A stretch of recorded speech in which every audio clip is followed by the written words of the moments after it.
Hello, everyone. Thank you for joining tonight. Welcome to Grievers Guide to LGBTQ Community, an event hosted by EOL's Wander community. Wander is a space to gather as we all navigate grief. Through Wander, Elisa Forneray, am hosting monthly events to one called Grievers Guide 2, which is tonight's event, and then also grief support. And in those events, we convene leaders and professionals in the end of life, grief, death spaces, so that audiences like y'all can feel actively supported as you move through life after a death-related loss. Again, I am Elisa Forneray. My pronouns are she, her, hers, and I am acting as a convener, a consultant, a speaker, and an educator working in the grief space. And I got into this work in 2016 after my mom, Deborah, died. And ever since, I have been actively working to amplify the resources and works of people like our guests who are here today. So a little bit of some notes to start. We encourage you to ask any questions in the chat.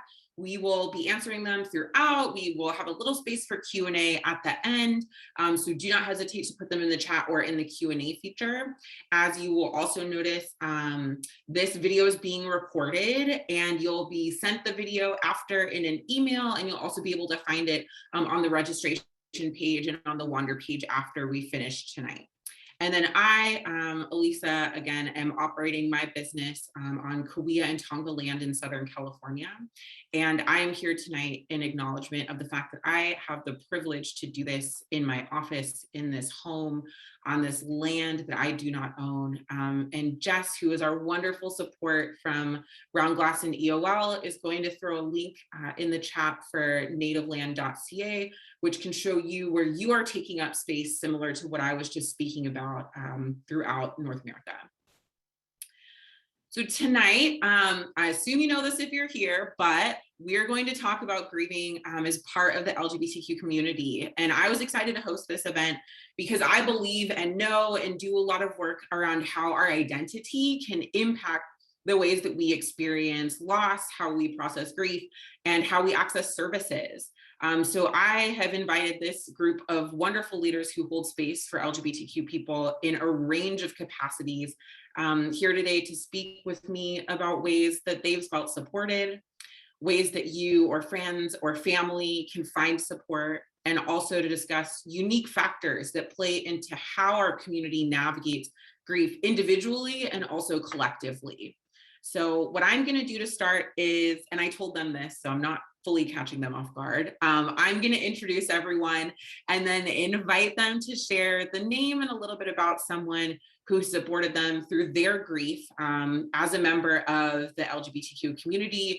And I invite y'all in the audience listening today to do the same. Like I said before this to everyone, I feel like it's tonight, for some reason, I'm really feeling the importance of honoring people that have supported us. So speaking their name, sharing their names and how they supported us feels incredibly important. So I'm going to start with Naomi. Naomi, thank you for joining me tonight, is a Black queer femme with all the feelings. And this is her bio. I would also probably say the same, but I love it. I love this new bio. I'm obsessed with it. So Naomi is a Black queer femme with all the feelings, pronouns she, her.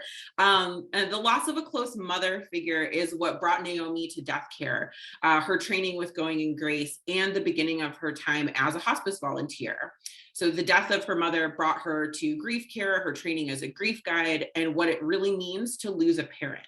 She provides safer, gentle space for conversations around death, loss, grief, and everything in between. Jess is throwing Naomi's links into the chat, and Naomi, I'd love to just invite you to share the name of someone that you're holding tonight that's shown you some support.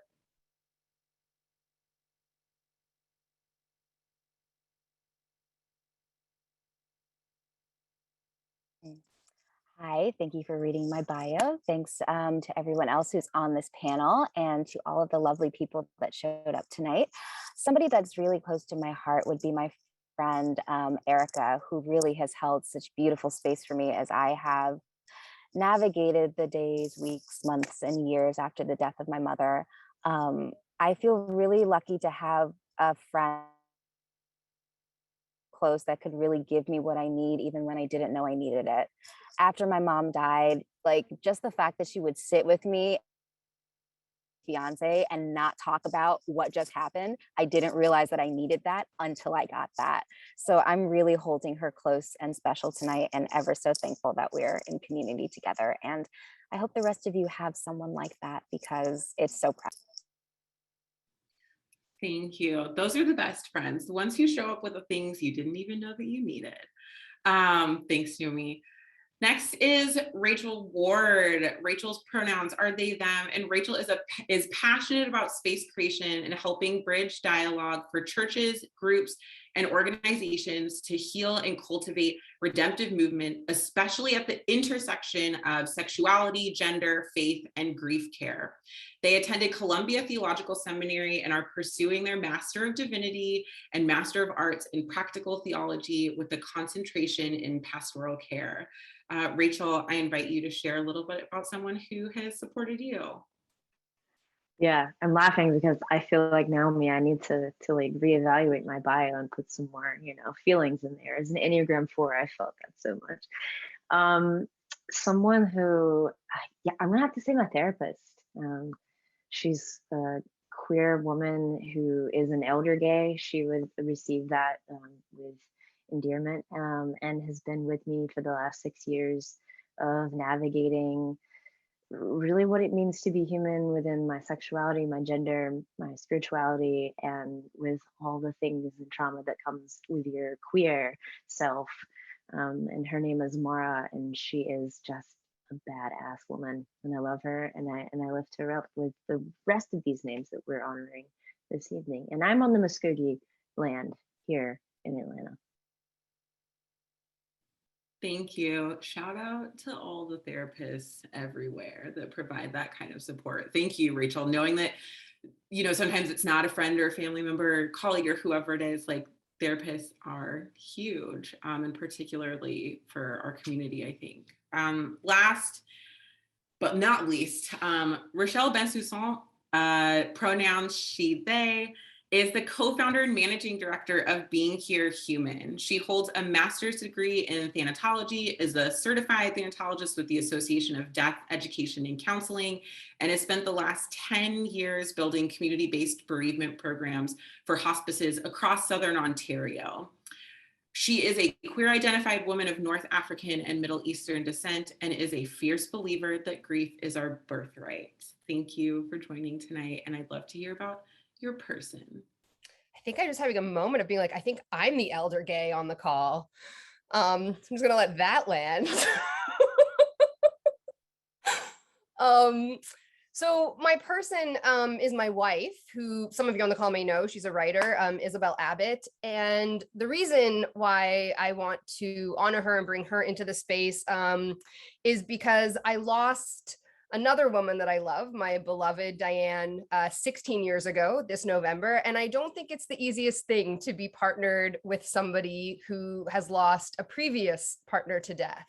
And I've heard in my own career a lot of stories where that has gone terribly wrong, and where the next beloved feels really threatened or doesn't create space for it. And I just feel so grateful that in my relationship with Isabel, I've never had to choose. And so there has always been so much space for Diane, and there has been so much space for my grief, and there has been so much space for the complexities of living many years into a really good life that wouldn't exist unless someone else's life was complete, and all of the mess that brings up.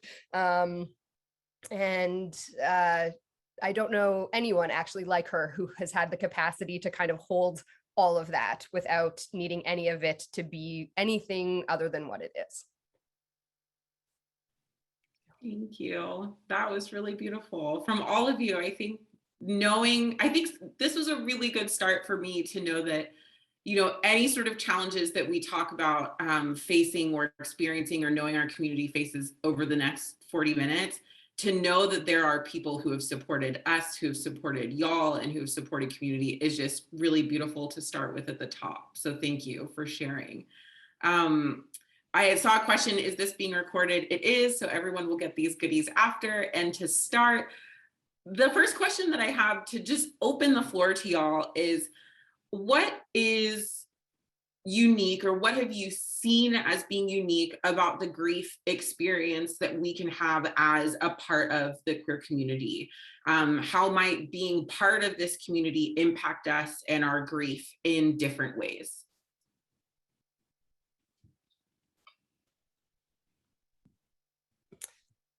I'm gonna go first. Yeah. I think in my own lived experience, and then certainly in the work that I've done, what I see over and over again is the limits of the systems, the heteronormative systems that queer folks have to live, exist, and work within. And so, you know, as an example, most of us, if we work in some kind of colonized capitalist system, we get 3 days paid bereavement leave for somebody of our immediate biological family of origin.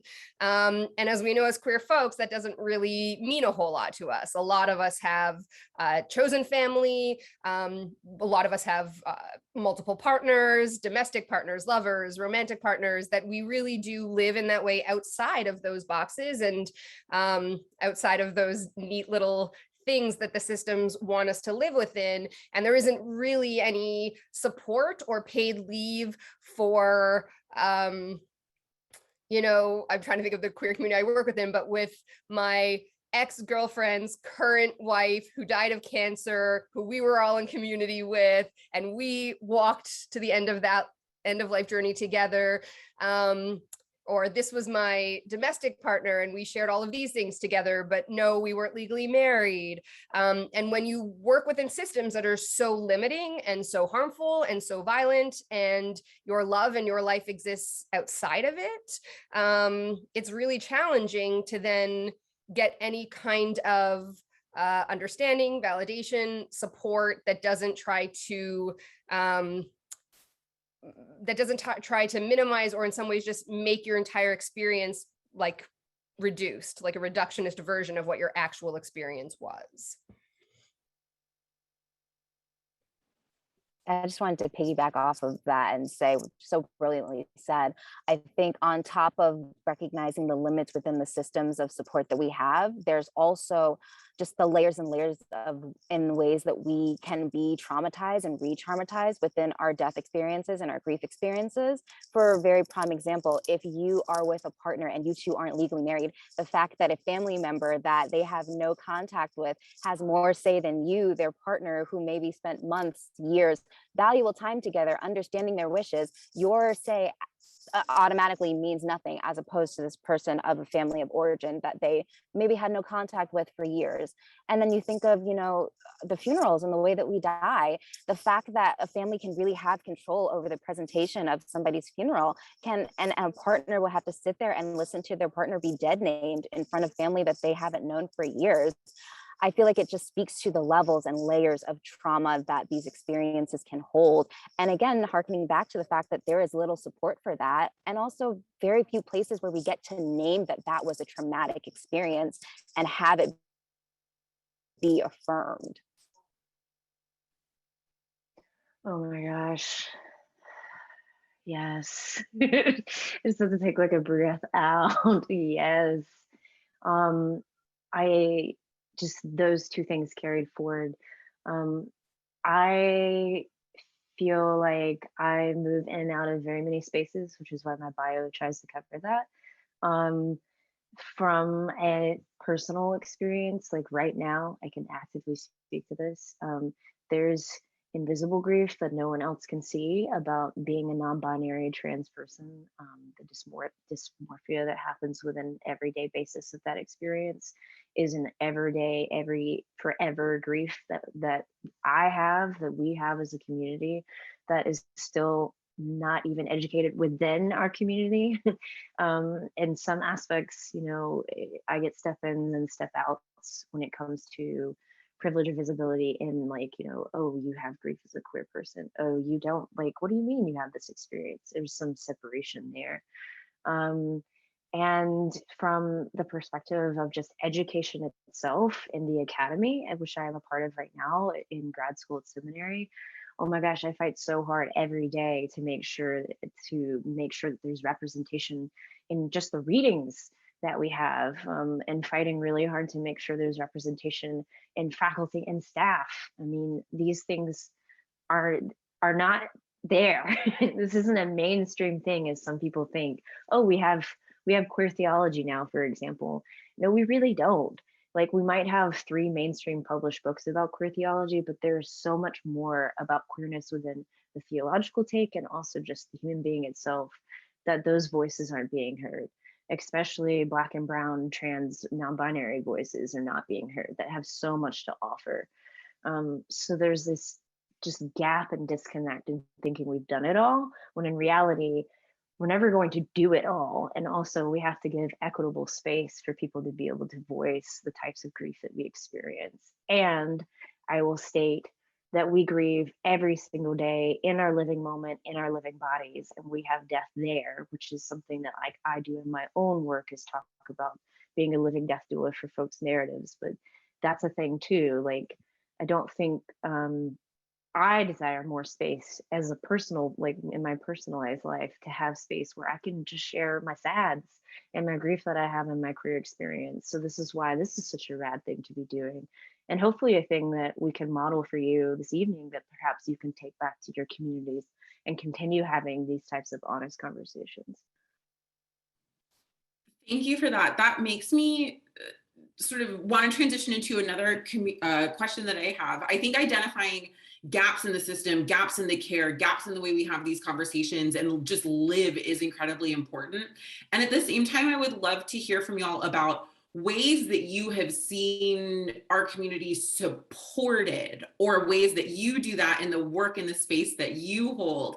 We're talking about therapists earlier. We're talking about having the conversations publicly and openly. So I really would love to hear, especially for people who are here tonight thinking, oh, what could make my grief experience better while I live with this identity and in this body and just within these broken, shitty systems all the time. I'll open that to anyone.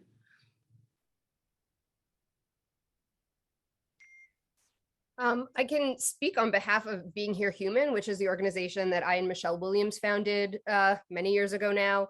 And the reason we found it was because we had both been bereaved people and folks who have marginalized identities within those systems, and found them so harmful to us, not just as service recipients, but also as service providers, that we founded Being Here Human with the premise that we need to go beyond the idea that everyone is welcome. That so many places, especially within the end of life grief space, will say, well, everyone's welcome, everyone's welcome. And we often will talk about how saying everyone's welcome is not the same thing as setting the table for them. Right? So it's one thing to say, I'm having a dinner party and all of you can come. But if you're serving pork, or you're still serving milk and meat together, or you're still serving pasta for a celiac group of folks, right? It doesn't mean everyone can participate and show up fully, even though they're technically welcome. And so at Being Here Human, we set the table specifically for marginalized folks. And when I say marginalized folks, what I mean is 3 communities in particular. So folks who identify as LGBTQ+, BIPOC, and or chronically ill and disabled. And so what we say is, although cis white straight folks are welcome, you guys can come, but the table hasn't been set for you. And what that means is, I think at its core is that both Michelle and I make zero assumption about sameness. And so one of the things that I see a lot in grief spaces is this idea that grief is normal and grief is universal, right? So it's a universal experience. It's the great connector. And it's not that I inherently disagree with that statement. Sure, grief is to grieve is to be human, absolutely. But why we're experiencing grief, the disproportionate rates that some communities experience, the support and access to mourning is really different. And so at Being Here Human, we like to get as specific, my dog, and nuanced as possible. So to say that really and truly, it's not going to, I really hate the idea that it's like we're more similar than we are different. Well, if you're showing up for grief support, I'm going to trust that we both know what it's like to lose something. I'm just going to make that as a base assumption. And then the next step is to say, tell me, is to be wildly curious without any held assumptions of what that means to you. If you say to me, I also lost my parents and a partner, so did I, but that's where the similarities end, right? And so I think, especially in terms of working with queer folks, to have space that understands how far-reaching love can be, how complicated and painful it can be when people you love have died who maybe also were people that deeply harmed you, and really allowing there to be space for the magic of what I think is queerness, which is that we don't have to do it the way we've always been told it was done. And that goes for grief and dying as well.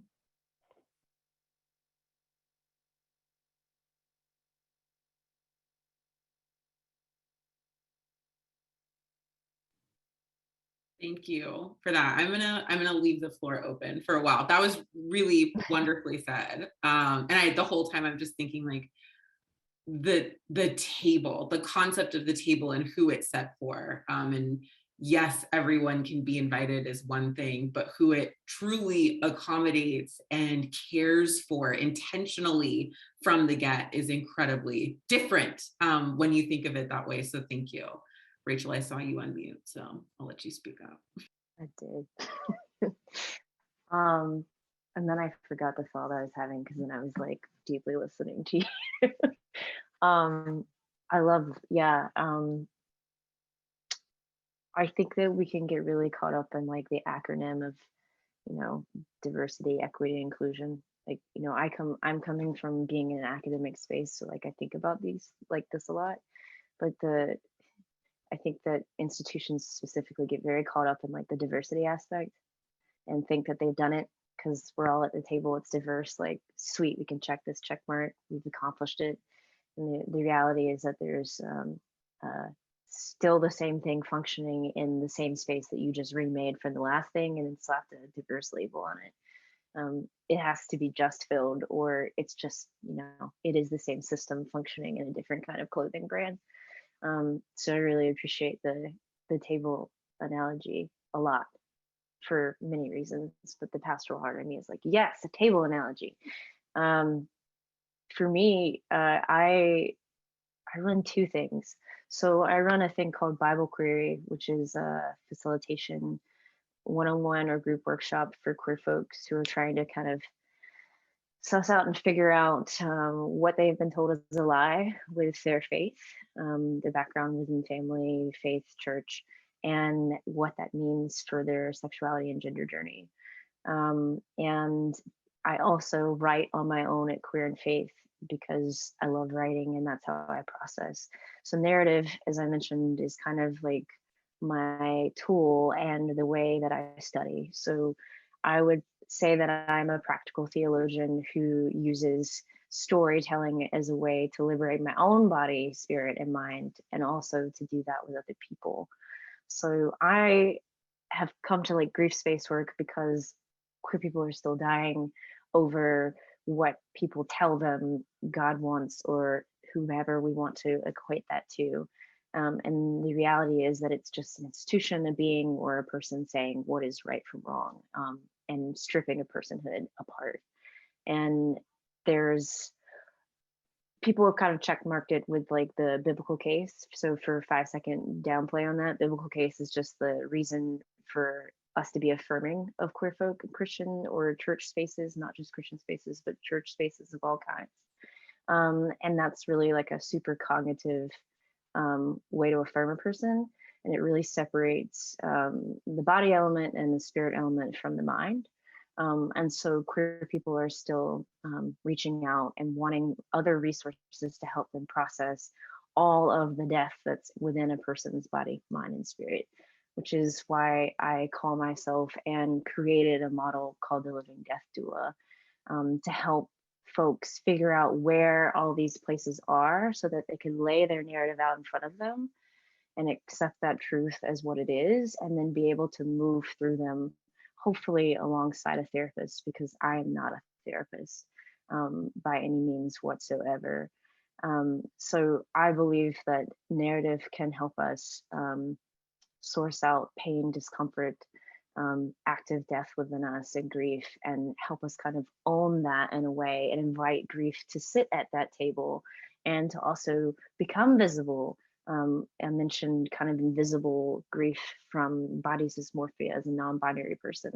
The principle and point in case of how I did that today is I texted a friend who is also non-binary, and I said, hey, I need someone to see me today in this, and asked if they had a minute to hear my story. And that's like a simple way of mirroring and reflecting those experiences to each other. So that's kind of the practice of what I do. I help folks that are struggling to be able to see themselves and to know how loved they are by whomever they call God, and by me, and by queer community, and by the many, many, many of us who love our queer selves together. And I believe in that work wholeheartedly, because I want less people to suffer and to die because of what someone has said to them. So, yeah.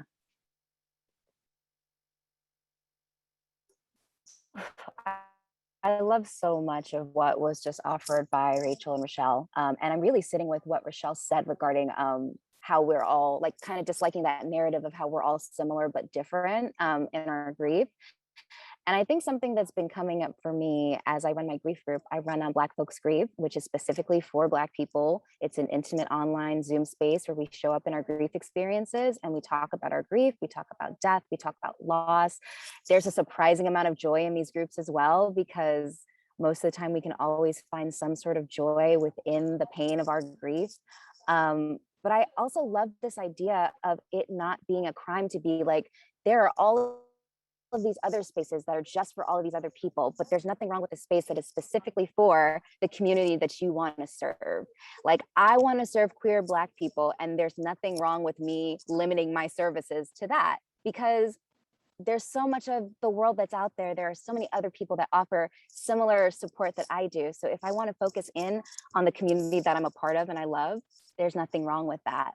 And so I think also for me, that touches on how I see people, especially queer people, supporting each other in our grief. My group is really for all Black people, but the majority of people that come to my group are queer.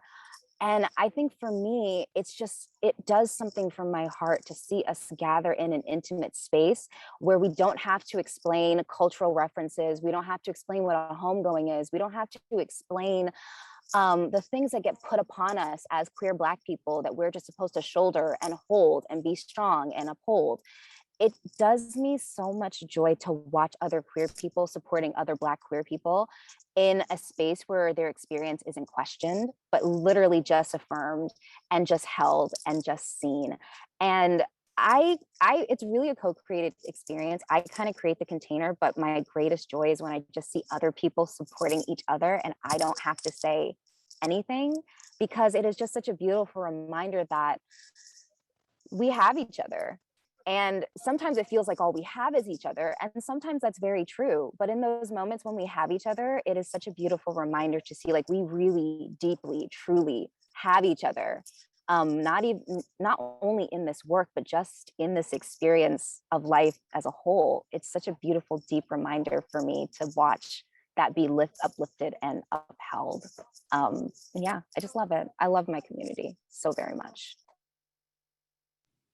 Thank you for sharing. I think particularly knowing the challenges and the struggles that so many people in that group with you are facing when they walk into it, but to see the way you always talk about it with such a smile on your face, I'm like, that's the purpose of those kind of spaces, is to be able to come to them with love and open arms and co-creating it so that people feel safe and comforted. So thank you all for sharing. And I kind of want to open it up. Rachelle, I know you and Michelle host as part of the Being Here Human writing workshops. You have some that are specifically designated in private spaces for the LGBTQ plus community. So I'm curious about, Naomi shared about the positive things that she has seen shared in her spaces. Like, what do you see about really those those LGBTQ only spaces and what makes them incredibly special. Yeah. So our writing workshop that we do in the month of June, we do 4 writing workshops a year, but in June it is specifically for folks who identify as LGBTQ+. In February, we do one just for BIPOC folks. And for me, it's called a room of our own. And very similar to what Naomi was saying, when you're grieving, you're already fucking exhausted. You're so tired. You're so short-tempered. You don't have it. And so to go to a group and then have to do the labor of educating, the labor of translating, the labor of keeping at your most vulnerable time, keeping, your radar on, because some straight person or some white person is going to come up with the nonsense that they do. You don't have it, and so there's something about being with your own that is so powerful. And I don't even know that I could put it specifically into language. I can more just share a story that happened. I facilitate the LGBTQ+ with one of our facilitators, Kenya, and they came to me, this was last year, and said, I have an ask or I have a need, and shared with me, understandably, that because it was very soon after George Floyd's death, that they said, it's not actually even enough to just have a space for queer folks. I need this to be BIPOC queer folks. That's what I need. Otherwise, I actually can't show up in this space fully. And luckily, because it's our organization, we can do what we want. We immediately changed it and we rescheduled we're very transparent about why. And the white folks who are in the group understood and were, happy to be put into a group down the road. And in that group in particular, what came out of it is an example of why we need spaces that are just for ourselves, were the intersections of wanting to be in BIPOC only and Black only spaces in particular, right after his death, while also the intersections of how much homophobia can exist in Black only spaces. And so even more so needing to find, I need queer people, but I also don't need just white queer people because they have that nonsense. And so when we talk about intersectionality and those places, they're so, everyone talks these days about safe space and brave space and blah, blah, blah, blah, blah. And, you can only find that truly with your own. And it doesn't mean you need your whole life to only be with your own, but there are moments, and I think when grieving is particularly one of them, when you just don't have the space for anything else. You actually just need to be held. And the analogy that I sometimes give is, you're going to be a mom soon. So for infants, they're pre-verbal, right? So when they're in distress or they're crying, you're not going to go to them and start rationalizing with them or start explaining to them how, don't worry, food is on the way. We just have to sit down. There isn't time for that. What they actually just need is to be scooped up, skin to skin, and to know that somebody is there, right? No words. Your entire relationship with your child before 18 months is nonverbal. Right. And I think of that often in these spaces that are just for whatever it is. We have also a group for spoonies, right? For folks who are chronically ill and disabled. Whatever the group is, it's a place where you just get to be scooped up and held. You don't have to do any of the work. You don't have to learn. You don't have to earn your space there. You can let the radar down. And because grief can't be fixed, because you can't make the grief part better, the part that is actually so painful is when the additional factors are actually causing you more pain than the grief itself. And so the idea of these LGBTQ only spaces is to try and eliminate some of the secondary causes of wounding and secondary causes of pain, so you really can just be with the pain of the loss itself. Thank you for that. I think that holding is what so many, like you said, in the beginning, especially, I was like, I don't want to talk. I don't know what to say. I don't know how to do this. I just need someone, like you said too, Naomi, to just be present, to be there for whatever comes out of my mouth or whatever's going on with my body. So thank you. Thank you. We have a question in the chat, and I'm not sure if anyone has any specific resources that they can throw into the chat, but this question is, I have not found any support groups specifically for lesbians, so I'm interested in any information on that. I've had a lot of wonderful support from the 98% heterosexual community, but it would be so helpful to talk to people. I don't have to explain why I need a type of support that I haven't found. If any of you have any information or groups that you can maybe shoot some links to, I would be really happy to share those now or after. And if anybody has like even any quick answers to that, we can share them. And I do have like a final question, but yeah, Rachel. Ours, again, my wife loves Reddit, especially if you're like a late bloomer into being being open as a lesbian. There's like a Reddit thread for late bloomers, and there's so many Reddit threads actually. But there are interesting good communities to like just read in case you don't want to like be involved yet. There's a lot of reading that you can do, which can also help you find. I know we're also trying not to duct tape everything, and so I see Rachelle's also offering something, but Reddit is actually a very useful source for information like that. But if I'll figure out the name of the Reddit thread, and I'll make sure that it gets to all of you in the email that comes out post event there. I will piggyback off of that and say I love Reddit. I fall down Reddit holes very regularly. It's a thing.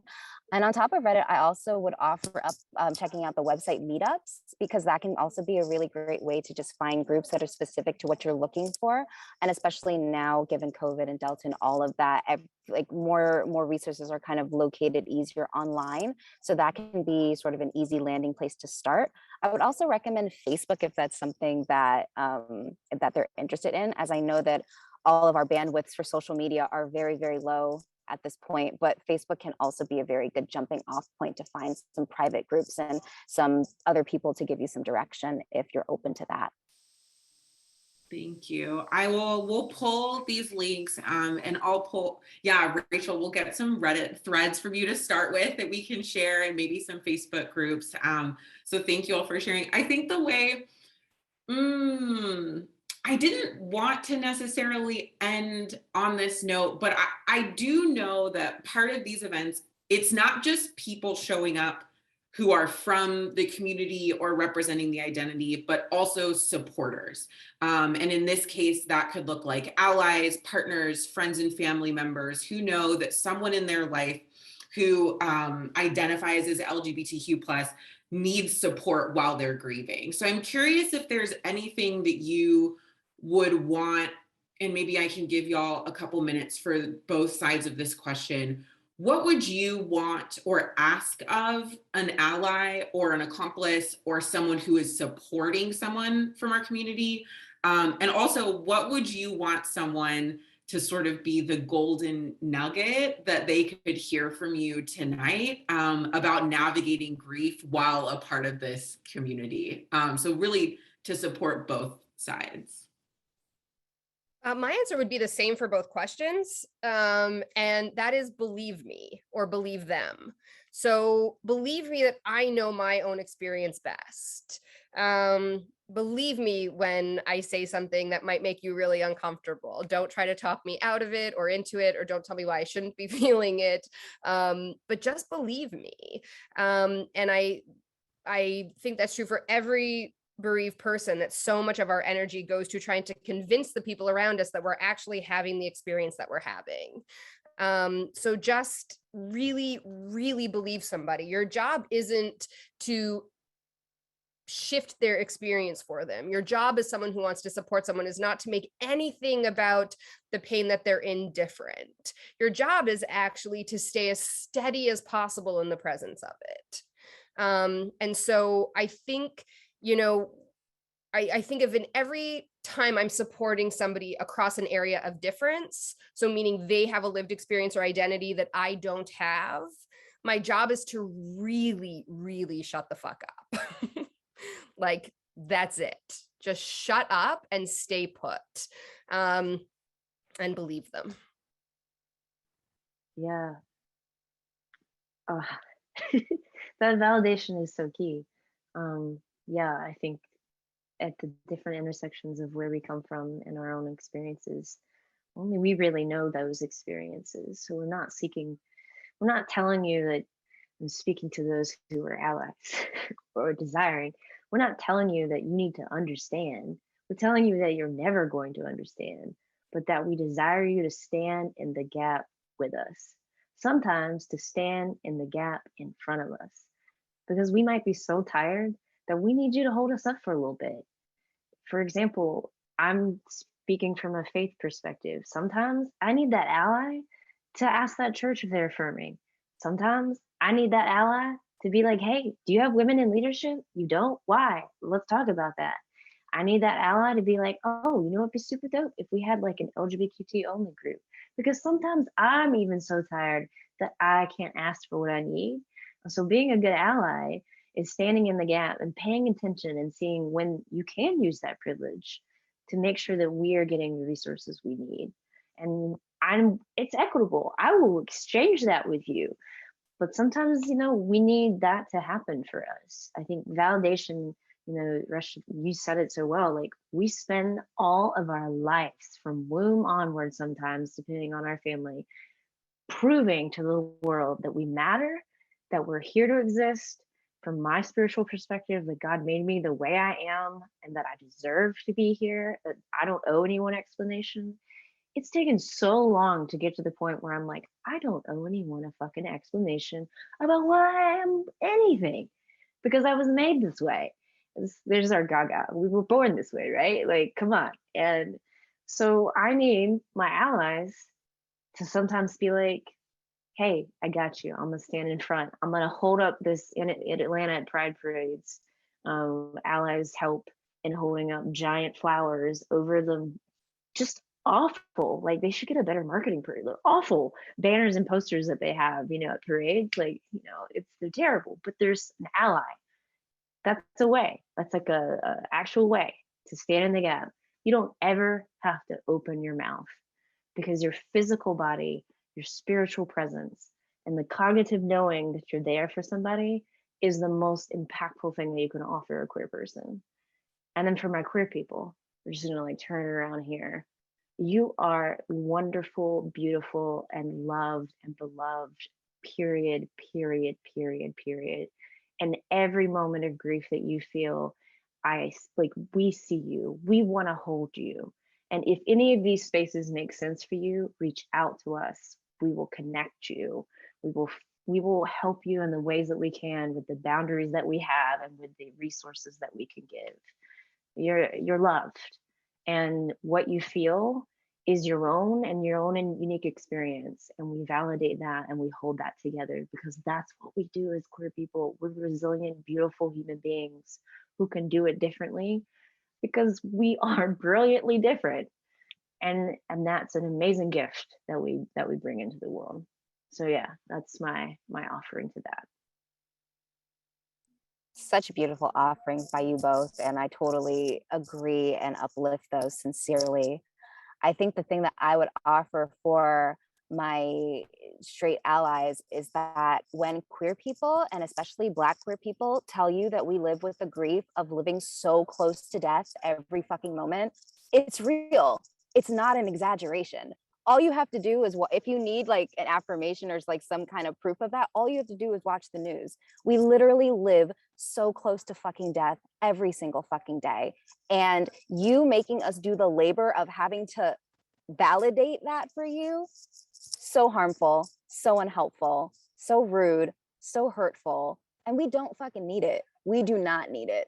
So if you have questions around that, usually your best bet is not to go to the first like queer person that you know, because they're probably tired of having to explain this to straight people. Do your Googles. The internet is free now. I would say for my queer people, and always, especially my queer Black people, we deserve the fucking world. We absolutely deserve the world, and do not let anyone tell you different. Your grief is totally valid. Your pain is valid. You being tired of explaining yourself is valid. You choosing to not explain yourself is valid. And you just wanting to show up in a space and just fucking be, you deserve it. We all deserve it. And anyone that tells you otherwise is not somebody that you need, because there are all of these supportive spaces and all of these other queer people that want to just love and affirm you. So I think what I would leave for my queer people and my queer Black people is, it sounds so cliche, but it is so true, especially sitting in grief. Go where you are loved. It's cheesy, but it's so fucking true, because plenty of people love you. I love all of you. This was really special. I told you 45 minutes was gonna fly, but I am just so grateful. There's a thank you in the chat. I cannot express that more. I think for me, it is, like I said in the beginning, the intersection of identity and grief, whether that is our race, our gender, our class, our physical ability, and particularly our sexuality in this conversation, is so important to understand how it compounds and impacts us every day on all of these different levels. So I'm just really grateful to be able to witness and be in conversation with y'all about those complexities tonight. And also to have such generous offerings from all of you in the work that you do. This is amazing. Like I said, yes, super rich. Thank you, everyone. Yay, the chat. Yay. Thank you, everybody, for joining. I hope that everyone feels supported and seen. Yeah, really grateful for tonight. Like I said, we will share all of the links that were shared in the chat. We'll do a little bit more digging for any resources. You will have the contact info for us through our websites and all of our offerings in the follow-up email. And, like everyone said, the door is open from affirming, positive, really beautiful spaces that everyone here offers. So yeah, thank you all for joining. I'm very, very grateful, if you can't tell. And we'll share a bunch of info after. Thank you.